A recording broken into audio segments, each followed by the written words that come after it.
क्योंकि मैंने स्वयं अनुभव किया है कि आप सभी को किन परिस्थितियों से गुजरना पड़ता है। मुझे एहसास है कि देश के करोड़ों गरीबों, असंगठित क्षेत्र के श्रमिकों के मन में हमेशा ये सवाल रहता था कि जब तक हाथ पैर चलते हैं तब तक तो काम भी मिल पाएगा, थोड़ा बहुत पैसा भी मिलेगा, लेकिन जब शरीर कमजोर हो जाएगा तब क्या होगा। गरीब के उन हालातों में जितना पैसा मिलता है उससे इतनी बचत तो नहीं हो पाती है कि पूरा बुढ़ापा कट जाए। निश्चित रूप से उम्र के उस पड़ाव में जब आय का कोई साधन न हो तो वो दिन बहुत पीड़ादायक होते हैं। कोई साथ देने वाला नहीं होता है और दुर्भाग्य से ऐसे भी मामले देखने को मिलते हैं जब अपने ही जिनको बड़ा किया है, जिनके लिए जिंदगी खपाई है, वो भी हमारा साथ छोड़ देते हैं। भाई और बहनों, यही पीड़ा मेरे मन मस्तिष्क में थी और उस पीड़ा में से ही इस योजना ने जन्म लिया है, प्रधानमंत्री श्रम योगी मान धन योजना।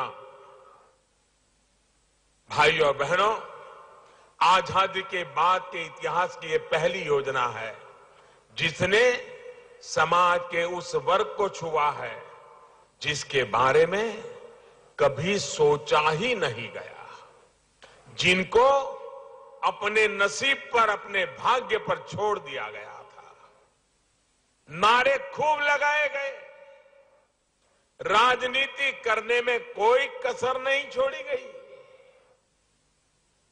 किसी ने गरीबी हटाने के नारे लगाए, कुछ लोग अपने आप को मजदूरों का मसीहा कहने लगे।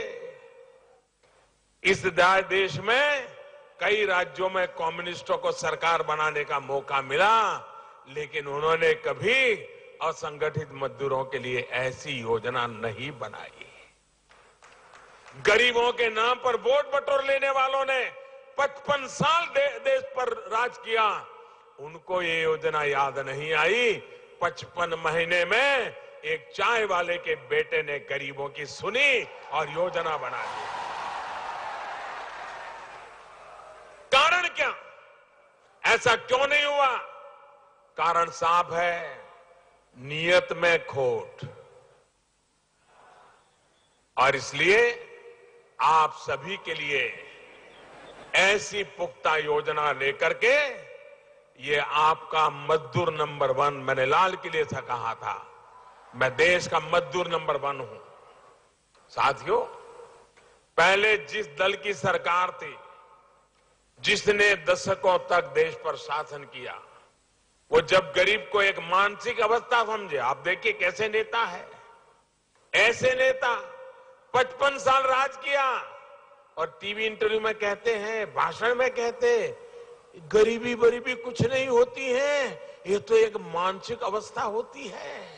अरे जिनके लिए गरीबी सिर्फ फोटो खिंचवाने का खेल होता है, जिसने कभी भूखे पेट रात को सोना पड़े तो कैसे रात कटती है, इसका जिसको पता नहीं है, उसके लिए गरीबी एक मानसिक अवस्था होती है।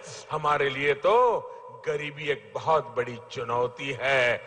गरीबी से जूझने के लिए पूरा परिवार खप जाता है। भाइयों बहनों, भारत में गरीबी ये मानसिक अवस्था नहीं है, बल्कि ऐसी सोच वालों की गलत मानसिकता और गलत नीतियों का ये जीता जागता सबूत है, उसी का परिणाम है। साथियों, हम जो योजना लेकर आए उससे जुड़ना बहुत आसान है। कोई भी गरीब, अनपढ़ भी हो, घर काम करने वाली मां हो, वो भी आसानी से जुड़ सकती है। यहां इस मंच पर आपको पहले भी जानकारी दी गई है, लेकिन मैं देश के करोड़ लोग इसको सुन रहे हैं, इसलिए जरा विस्तार से बताना चाहता हूं, ताकि आपको और देश में मेरे किसी श्रमिक भाई बहन को कोई भ्रम न हो और वो इस योजना की अहमियत और बारीकियों को समझ सके।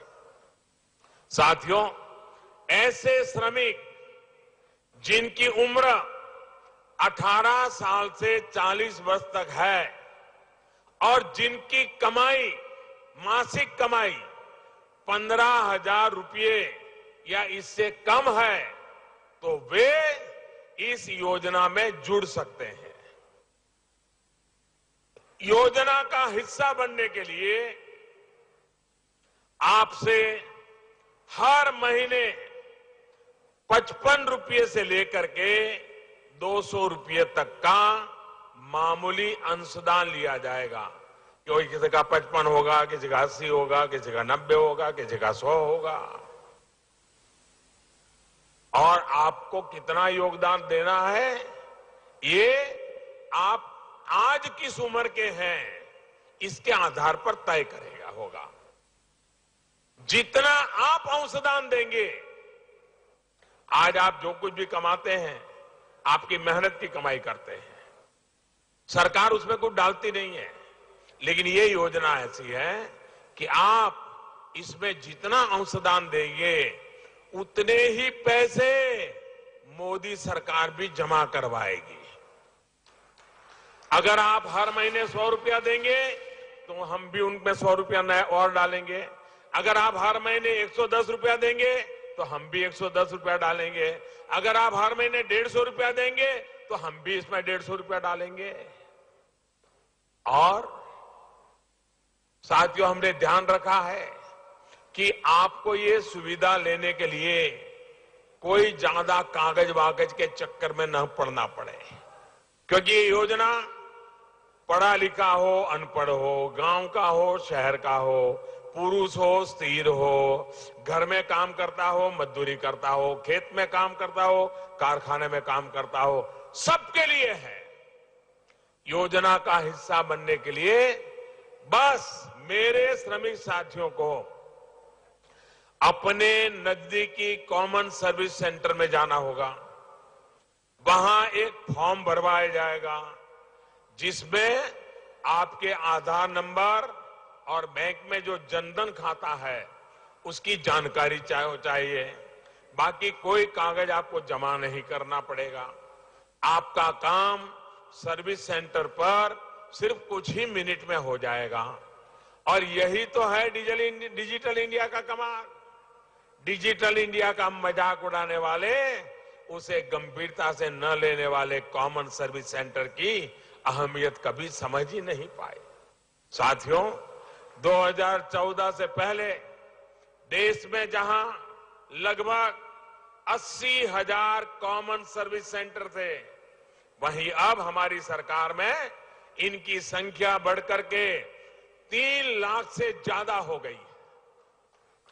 अब यही सर्विस सेंटर प्रधानमंत्री श्रम योगी मानधन योजना से जुड़ने की इच्छा रखने वाले कामगार साथियों की सहायता करेंगे।